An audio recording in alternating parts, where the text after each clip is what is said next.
Respected listeners and dear students, Assalamu alaikum and welcome to my YouTube channel. Let's start the reading of chapter number 7 from page number 98.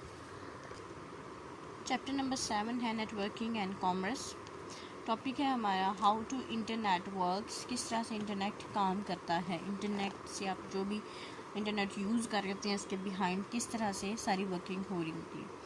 The internet works at standardising the process by which data is sent, processed and received, not necessarily in order. यानी data internet जो सा है किस तरह से काम करता है कि डाटा की जो प्रोसेसिंग है उसको किस तरह से सेंड करना है, किसी को भेजा जाना है, फिर उसको उसकी प्रोसेसिंग और फिर डाटा को रिसीव करना किस तरह से. लेकिन ये ज़रूरी नहीं है कि ये सारी चीज़ें जो सा एक ऑर्डर में एक तरतीब में हों. बाज़ औक़ात हम सिर्फ डाटा रिसीव ही कर रहे होते हैं, सेंड नहीं कर रहे होते. यानी कि आप मैसेज पे मैसेज जिस तरह आप सेंड कर रहे होते हैं करते जाएं, आगे से रिस्पांस नहीं आ रहा तो ज़रूरी नहीं होता कि ये सब चीज़ें तरतीब से हों. लेकिन इसके लिए कुछ असूल हैं, यानी एक स्टैंडर्ड मुख्तस किया हुआ है जिसके मुताबिक इंटरनेट काम करता है. The rules by which data is handled for network transmission called protocol. वो डाटा जिसको हम मतलब ट्रांसमिट करते हैं, भेजते हैं नेटवर्क के थ्रू एक जगह से दूसरी जगह, जिस जो रूल्स हैं, जो कवानीन हैं जिसके मुताबिक भेजा जाता है, इनको प्रोटोकॉल्स कहा जाता है. In network computers that are connected to the network are assigned an address. जो भी कंप्यूटर एक नेटवर्क के साथ कनेक्टेड होते हैं उनको एक ख़ास किस्म का एड्रेस दिया जाता है. यानी कोई भी काम कर रहे हो, कोई भी चीज़ कहीं भेजनी हो तो उसका लिए ज़रूरी होता है कि आपके पास कोई एड्रेस हो. और हर जगह का एक मखसूस एड्रेस होता है, एक ख़ास पता होता है जिस पे वो चीज़ भेजी जाती है. सेम यही रूल है इंटरनेट का, नेटवर्क का, कि जो भी कंप्यूटर्स के साथ कनेक्टेड हैं उन सब का एक अलग अलग एड्रेस होगा जिसको हम आईपी एड्रेस कहते हैं. हमने सुना भी होगा. उस पे एड्रेस पे चीज़ डाटा को सेंड, रिसीव और डिफरेंट प्रोसेसेस उस पर किए जाते हैं. This address is known as IP address. इसको हम आईपी एड्रेस कहते हैं. This IP address helps designate the sender and intended receiver. यानी ये जो एड्रेस है, आईपी एड्रेस, जिसको हम IP stands for internet protocol, ये हेल्प करता है जो डाटा भेज रहा है उसकी पहचान में, और जो रिसीव करने के लिए डाटा ख्वाहिशमंद है, यानी जिसने डाटा को रिसीव करना है, इन दोनों की यानी सेंडर और रिसीवर की ये हेल्प करता है आईपी एड्रेस यानी internet protocol. Of packet being carried through the network, यानी जो कि जिनका डाटा इन नेटवर्क के थ्रू ट्रांसमिट होना है. On the other hand there is another protocol called TCP by which the packets are transmitted over the network. TCP stands for Transmission Control Protocol. इसके अलावा जो प्रोटोकॉल यूज़ होता है इसको ट्रांसमिशन कंट्रोल प्रोटोकॉल कहते हैं, जिसके थ्रू आप जो डाटा है उसको ट्रांसमिट कर सकते हैं, यानी आईपी प्रोटोकॉल के अलावा. IP stands for internet protocol. इनमें का डिफरेंस क्या है वो हम देखते हैं. The message to be sent over the network is broken down into smaller packets if required.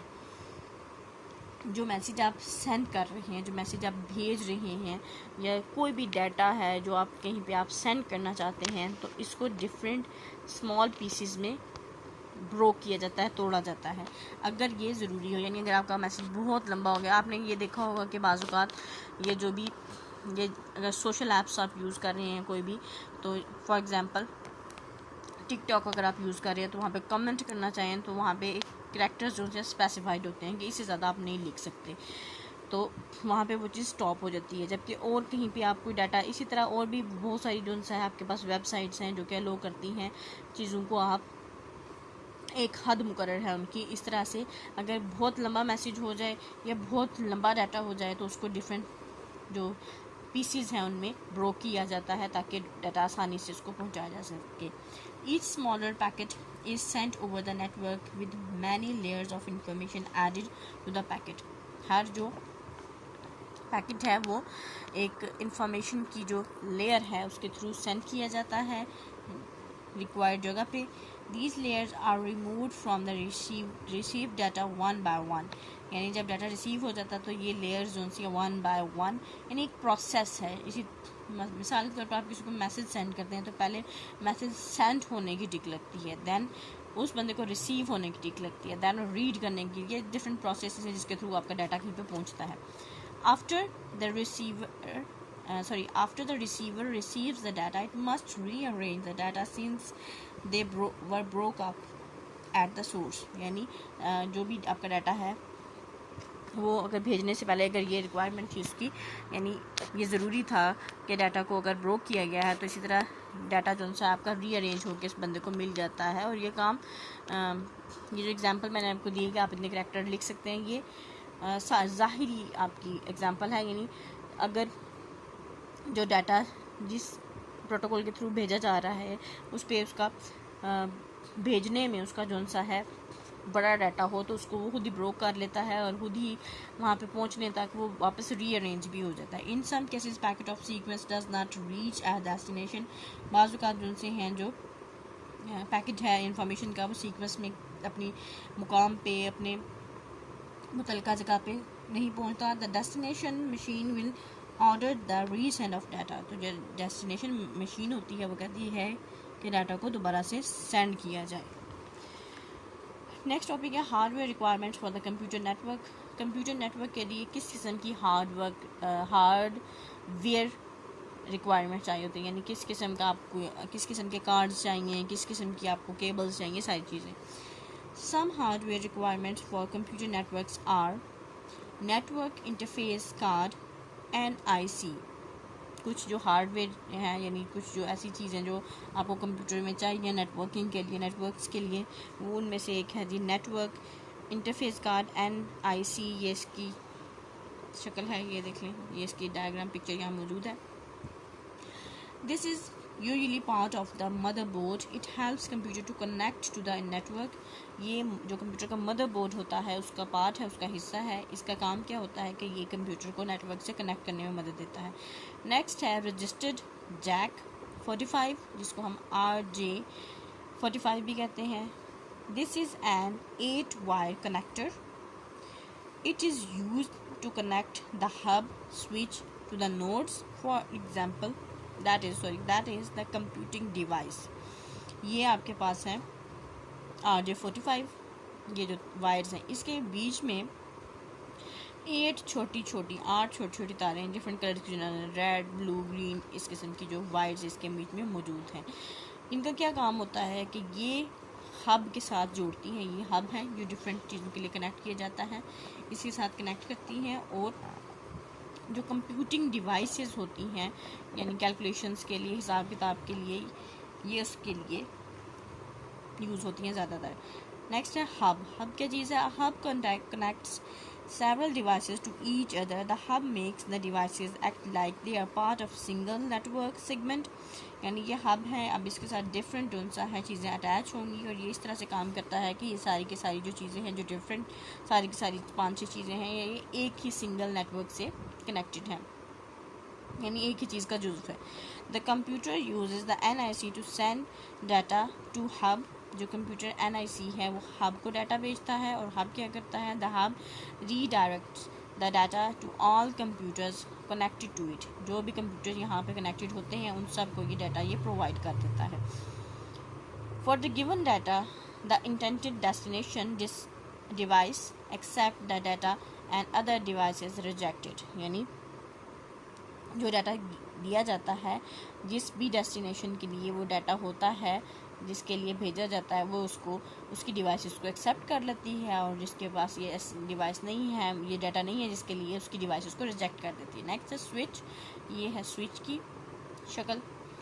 A switch is called intelligent hub. यानी हब की थोड़ी सी मॉडिफाइड फॉर्म यानी इंटेलिजेंट हब इसको कहा जाता है स्विच को. Switch is capable of checking the source of and destination of packets. Switch क्या करता है कि कहाँ से इंफॉर्मेशन का पैकेट आ रहा है, कहाँ को जाना है, इस चीज़ को। Rate is conserved while delivering the message. तो जो डाटा को ट्रांसफ़र करने का रेट है, यानी कि इस रेट से डाटा ट्रांसफ़र हो रहा होता है एक सोर्स से दूसरी सोर्स में, ये मैसेजेस अगर डिलीवर हो रही है तो एक ये जो सोर्स है ये महफूज है, एक सिक्योरेबल चीज़ है, यानी डाटा के लॉस का खतरा कम होता है। नेक्स्ट टॉपिक है modem. The word modem stands for modulator, demodulator. It is used to convert digital signals into analog from the vice versa. जो मॉडर्न वर्ड है इसका मतलब है मॉड्यूलेटर और डीमॉड्यूलेटर। इसका मकसद क्या है कि जो डिजिटल सिग्नल्स हैं इनको एनालॉग सिग्नल्स में और एनालॉग को डिजिटल में कन्वर्ट करना, यानी वाइस वर्सा का मतलब ये है कि उलट इसके, यानी डिजिटल को एनालॉग में करना और अगर एनालॉग सिग्नल्स हों तो इसको डिजिटल में कन्वर्ट करना, चेंज करना इसका काम है। The process of conversion of digital signals to analog signals is known as modulation, यानी जो डिजिटल सिग्नल्स हैं इनको एनालॉग में कन्वर्ट करने को मॉड्यूलेशन कहते हैं। Conversion of analog signals to digital signals is known as the demodulation, यानी इसी के उल्ट जो है, यानी एनालॉग को डिजिटल में कन्वर्ट करना, इसको डीमॉड्यूलेशन कहते हैं। Modem is also useful amplifying the signals so that it can travel large distance without weakening. Modem का एक पर्पज़ ये भी है, यहाँ पे जो एंटीना सा है लगा होता है इसके साथ, ये इनको इन्हेंस करता है सिग्नल्स को, जैसे वाईफाई सिग्नल्स हो गए, इनको इन्हेंस करता है इनको, ताकि ये दूर तक एम्पलीफाई करता है, यानी बढ़ाता है ताकि ये दूर तक सिग्नल्स बोल सकें बगैर डिस्टर्बेंस के। नेक्स्ट टॉपिक है ई कॉमर्स। ई कॉमर्स क्या है, यानी ये जो आप इलेक्ट्रॉनिकली चीज़ों को बाय एंड सेल करते हैं, इसको ई कॉमर्स में आ जाता है। Nowadays internet and computer are use to do buying, selling and even other types of commercial activities, यानी आजकल जो भी इंटरनेट के थ्रू चीज़ों को बेचना, ख़रीदना और बाकी जो भी कमर्शियल एक्टिविटीज़ हैं इनके लिए यूज़ करना, ये ई कॉमर्स में आता है। They are the modern analogies of shops, office and banks, यानी ये जो शॉप्स हैं, ऑफिसेज हैं, इनकी मॉडर्न फॉर्म है ई कॉमर्स, यानी घर बैठे बैठे आपको चीज़ें रिसीव हो जाती हैं, आप सेल कर सकते हैं। Many websites that cater to purpose of buying, selling, verifying और just viewing of the goods has international presence and deliver bought goods in innumerable countries। बहुत सारी ऐसी वेबसाइट्स हैं जो इस पर्पज़ के लिए कि चीज़ों को बेचा जा सके या ख़रीदा जा सके, या चीज़ों को जो गुड्स हैं यानी चीज़ें हैं जो उनकी किस किस्म की क्वालिटी है उसको वेरीफाई किया जा सके। इंटरनेशनली ये काम कर रहे हैं, मुख्तलिफ जो नामी गिरामी मुल्क हैं उनमें। Most people think e-commerce means online shopping, but web shopping is only the small part of the e-commerce picture। ज़्यादातर लोग ये समझते हैं कि जो e-commerce है वो उससे सिर्फ ऑनलाइन शॉपिंग का ताल्लुक है, लेकिन ये जो वेबसाइट, ये किसी भी वेबसाइट से या इंटरनेट के थ्रू किसी भी चीज़ से थ्रू इंटरनेट कोई चीज़ बाय करना, ये एक स्मॉल पार्ट है e-commerce का। The term also refers to online stock, bond transaction, buying and downloading software without ever going to store, यानी सिर्फ ख़रीदो फ़रोख्त, सिर्फ अशिया की ख़रीदो फ़रोख्त नहीं है, आप स्टॉक्स ऑनलाइन कर सकते हैं, बाय कर सकते हैं, रख सकते हैं ऑनलाइन स्टॉक्स। फिर उसके बाद ये जितने भी इनामी बॉन्ड होते हैं इनकी ट्रांजैक्शंस हो सकती हैं, चीज़ें आप किसी भी सॉफ्टवेयर को बाय कर सकते हैं, सेल कर सकते हैं बगैर स्टोर पे जाए। In addition, e-commerce includes business-to-business connections that make purchasing easier for big corporations. While there is no one correct definition of e-commerce, it is generally described as a method of buying and selling products and services electronically।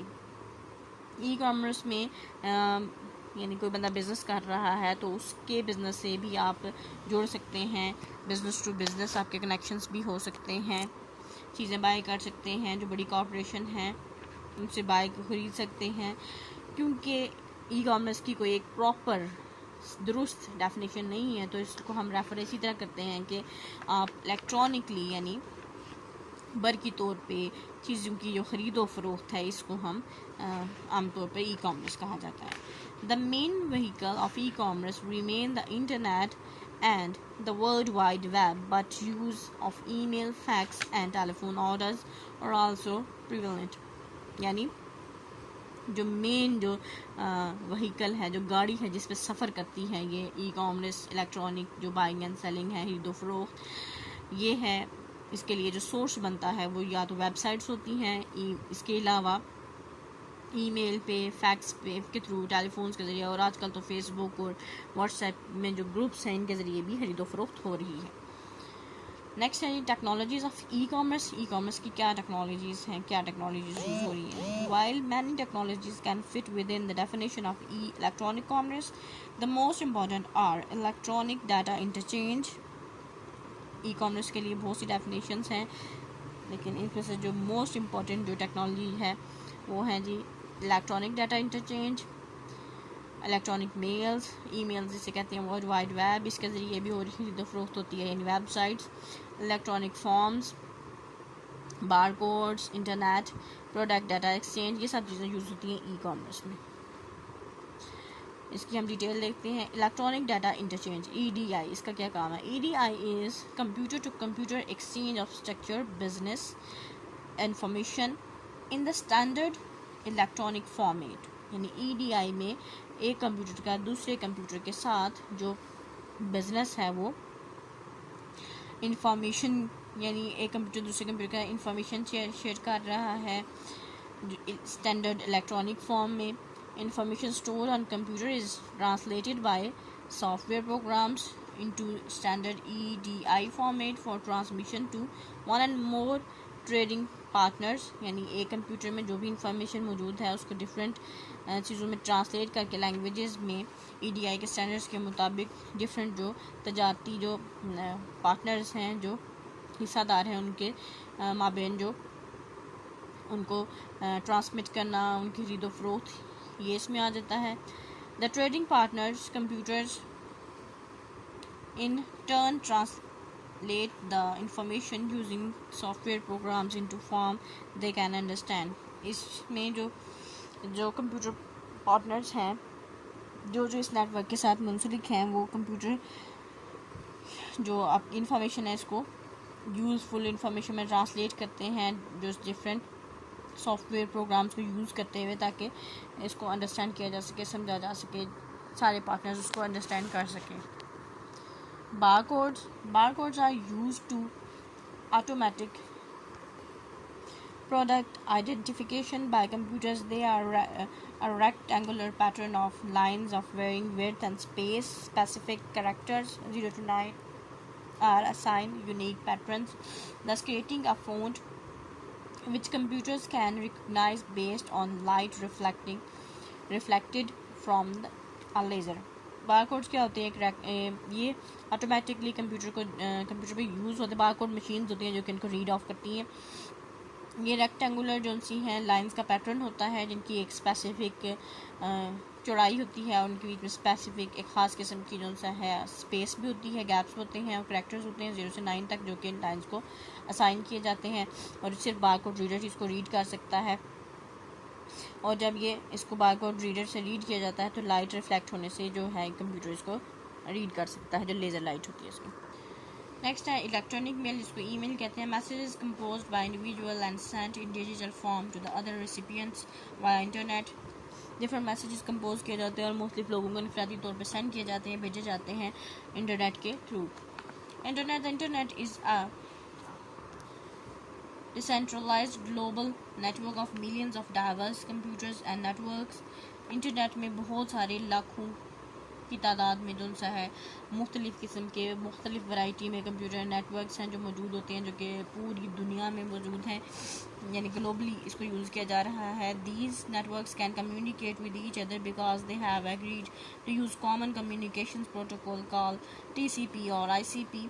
यानी ये सारे एक दूसरे के साथ connected हैं क्योंकि इन सब की एक कॉमन जो सा प्रोटोकॉल है, यानी सबका IP एड्रेस डिफरेंट है, लेकिन एक बेस इनकी एक ही है, एक ही प्रोटोकॉल को ये यूज़ कर रहे हैं, जो जिसको हम TCP या IP कहते हैं. The internet is a tool for communication between people and business. This network is growing very fast and more people are gaining access to the internet. It is becoming more and more useful. बहुत से लोग इसके साथ communication में हैं, connected हैं, बहुत से लोग इसको यूज़ कर रहे हैं फॉर बिज़नेस पर्पस. मुख्तलिफ लोगों के बीच में बिज़नेस हो रहा है इसी के थ्रू. ये तेज़ी से बढ़ता हुआ एक नेटवर्क है. बहुत सारे लोग इस तक रसाई हासिल कर रहे हैं और ये आज के दौर की बहुत ही मुफीद चीज़ है जिसे लोग फ़ायदा उठा रहे हैं. वर्ल्ड वाइड वेब, यानी जिसे हम वेबसाइट भी कहते हैं. The world wide web is the collection of documents that are written and encoded using the hypertext markup languages HTML, जिसे हम कहते हैं. इन शॉर्ट, जो वर्ल्ड वाइड वेब है ये कलेक्शन है डिफरेंट डॉक्यूमेंट्स का जो कि लिखे जाते हैं और फिर इनको इनकोडेड मैनर, जिसे हम HTML कहते हैं, with the use of relatively small piece of software called browser, यानी ब्राउज़र्स के ज़रिए हम इसको एक्सेस करते हैं वेबसाइट्स को. A user can ask for these documents and display them to the users local computer, यानी कोई भी ब्राउज़र यूज़ करके आप ये जो वेबसाइट्स हैं इनको ओपन कर सकते हैं और ये किसी भी आम बंदे के कंप्यूटर पे आपको ये नज़र आ सकती है. All of the documents can be on a computer on a totally different network where else in the world. यानी बेशक ये दुनिया के कोने में किसी भी कोने में एक बहुत ही मुख्तलिफ जगह पे भी बहुत ही अलग जगह पे किसी एक कंप्यूटर में नज़र आ रहे होंगे और दुनिया के किसी और दूसरे कोने में भी ये भी होंगे. यानी नेटवर्क कनेक्शंस बेशक डिफरेंट हो लेकिन वेबसाइट पे जो इन्फॉर्मेशन होगी वो सेम होगी. नेक्स्ट है जी product data exchange. Product data refers to any data that is needed to describe the product, यानी आप अपने प्रोडक्ट के बारे में सारी जो इन्फॉर्मेशन है वो दे देते हैं. Sometimes that data is in graphical form as in the case of picture drawing and CAD computer aided designs. बाज़ का जो डाटा है किसी तस्वीर की सूरत में, ग्राफिक्स की सूरत में, ड्राइंग्स की सूरत में मौजूद होता है. In other cases the data may be character based, यानी नंबर्स हो सकते हैं, लेटर हो सकते हैं. As in the case of specification, bills of material, manufacturing instructions, engineering change, notice and test result. यानी ये डिफरेंट किस्म का डाटा कौन सा है आप यहाँ से एक्सचेंज कर सकते हैं, जिसमें इंजीनियर्स की जो मैन्युफैक्चरिंग से रिलेटेड हैं, इंजीनियर ये CAD यूज़ भी ज़्यादातर इंजीनियर्स ही करते हैं अपनी ड्राइंग्स के लिए और अपनी ड्राइंग की जो भी स्पेसिफिकेशन है वो अपलोड कर देते हैं, जिसको प्रोडक्ट डाटा एक्सचेंज कहते हैं. इलेक्ट्रॉनिक फॉर्म, जैसे कि कोई बिल्डिंग वगैरह है फॉर एग्जांपल, तो उसके लिए कितना उसकी लेंथ, वेड्थ, उसके रूम्स, उसके अंदर मटेरियल कौन सा यूज़ हुआ है, ये सब चीज़ें प्रोडक्ट डाटा एक्सचेंज में आ जाती हैं. Electronic form is a technology that combines the familiarity of paper form with the power of storing information in digital form. Electronic form का क्या मतलब है कि जो पेपर फॉर्म में, पेपर में आपके पास जो भी इंफॉर्मेशन है इसको आप इलेक्ट्रॉनिकली डिजिटल फॉर्म में स्टोर कर सकते हैं. Imagine the ordinary paper form a piece of paper with lines, यानी आप ये सोचें कि जो आम फॉर्म होता है वो क्या होता है, एक पेपर का पीस होता है जिसके ऊपर लाइंस लगी होती हैं, बॉक्स होती हैं, check of list and place signatures, ये डिफरेंट चीज़ें वहाँ पर मुझे नहीं, सिग्नेचर की जगह होती है, चेक लिस्ट होती हैं. To the user and electronic form is simply digital analog of such a paper form and image which looks like a form but which appears on the computer screen. यानी ये form जब computer screen पे open होता है तो इसको हम जैसे हम MS Word या MS Excel में डिफरेंट टेबल्स और फॉर्म्स वगैरह बनाते हैं, and is filled out via mouse और कीबोर्ड, और इसको माउस या कीबोर्ड से फिल, जैसे किसी यूनिवर्सिटी का, स्कूल का कोई एडमिशन पेपर हो गया, एडमिशन फॉर्म हो गया, सॉरी पेपर नहीं, एडमिशन फॉर्म हो गया, ये सब चीज़ें. बिहाइंड द सीन, इनको हम इलेक्ट्रॉनिक फॉर्म कहते हैं. Behind the screen, however, lie numerous functions that paper and pencil cannot provide it. और इस जो फंक्शन है यानी ये जो स्क्रीन है, इसमें बहुत सारे फंक्शन मौजूद हैं कि इस पेपर और पेंसिल जैसे जो हार्डवेयर चीज़ें हैं उस तरह से प्रोवाइड नहीं की जाती, आप उसी के अंदर ही फिल आउट करते हैं इन फॉर्म्स को. नेक्स्ट है एडवांटेजेस ऑफ ई कॉमर्स, यानी ई कॉमर्स के फ़वाइद क्या हैं. फर्स्ट है बिजनेस आवर्स, यानी आप कितनी देर कारोबार कर सकते हैं 24/7, यानी 24/7 यानी 24 घंटे, 7 हफ्ते के 7 दिन 24 घंटे. ऑनलाइन स्टोर्स आर ओपन 24/7 यानी 24/7, और जो ऑनलाइन स्टोर्स होते हैं वो 24 घंटे हफ्ते के 7 दिन ओपन रहते हैं, खुले रहते हैं. Even while you are sleeping, बेशक आप सो रहे हों. Your customers can visit your store, browse and your products and place their orders. आपके जो कस्टमर्स हैं, जो आपके जो ग्राहक हैं, बेशक सो रहे हों, आप बेशक सो रहे हैं तो आपके ग्राहक सोते में भी आप सो रहे हैं और आपके ग्राहक आए हैं और आपकी चीज़ों को ब्राउज़ करके, देख के, सर्च करके अपने ऑर्डर्स दे सकते हैं. नेक्स्ट है ग्लोबल लोकेशन, यानी आप कहीं से भी किसी भी वक्त ऑर्डर कर सकते हैं. Your store is located online, it means everyone can with internet connection from a countryside in England to a big city in China to the jungle of Kalimantan can visit to your store without you having retailers on those places. यानी अगर आपका internet पे एक online shopping का सिलसिला मौजूद है तो दुनिया में कहीं पे भी कोई जो बंदा है, चाहे वो इंग्लैंड में मौजूद हो, इंग्लैंड के किसी देहात में मौजूद हो, या चाइना की किसी बड़ी सिटी में, या किसी कालीमंतन के जंगल में मौजूद हो, तो आपके स्टोर पे विज़िट कर सकता है. ये ज़रूरी नहीं है कि आपका जो रिटेलर, आपका जो ख़रीदने वाला चीज़ है वो उस जगह पे भी मौजूद हो. Low transaction cost, with the well implemented online store you can automate many things. By automation you can cut costs on areas like document preparation, error detection and correction, mail orders, catalog, phone calls and labor costs. यानी आप अगर online चीज़ों को बेच रहे हैं तो बहुत सारी जो आपकी कॉस्ट हैं, बहुत सारे जो खर्चे हैं वो कम हो जाते हैं. तो जैसे आपको डॉक्यूमेंट्स वगैरह प्रिपेयर करना, एरर्स उसमें से निकालना, उस डॉक्यूमेंट्स में से फिर लोगों को पैसे देना, लेबर को पैसे देना, कैटलॉग को मेंटेन करना, यानी एक बुक बनाना, उसमें सारी अपनी प्रोडक्ट्स को लिखना, ये सारी चीज़ें जो सी हैं वो इनकी कॉस्ट आपकी कट ऑफ हो सकती है. कन्वीनियंट जो शॉपिंग है वो बहुत कन्वीनियंट और आराम से हो जाती है. From customers perspective, shopping online would be really useful because जो कस्टमर होता है, जो ग्राहक होता है, उसके लिहाज से जो ऑनलाइन शॉपिंग है वो काफ़ी ईजी होती है. They don't need to be present physically in the store, यानी खुद मौजूद होना किसी स्टोर में ज़रूरी नहीं होता. इसके लिए they can browse through your products in pajamas, laying lazy on the bed, यानी ज़रूरी नहीं कि बंद समझ के बंदा बाहर निकले और फिर जाके शॉपिंग करे, अपने बेड पे आराम से लेजी बैठे हुए है, अपने पजामाज में, अपने कैजुअल सूट्स में बैठ के भी शॉपिंग हो सकती है easily. They save more time and fuel for vehicle, वक्त और फ्यूल की भी बचत होती है गाड़ियों के लिए. They can browse through many products within minutes, चंद ही मिनट में बहुत सारी जो सी अशियाँ हैं उनको सर्च किया जा सकता है. They can compare prices easily, मुख्तलिफ जो प्राइसेस हैं मुख्तलिफ औकात में मुख्तलिफ वेबसाइट जो दे रही हैं उनको कंपेयर करना आसान होता है, मुआवजा करना आसान होता है.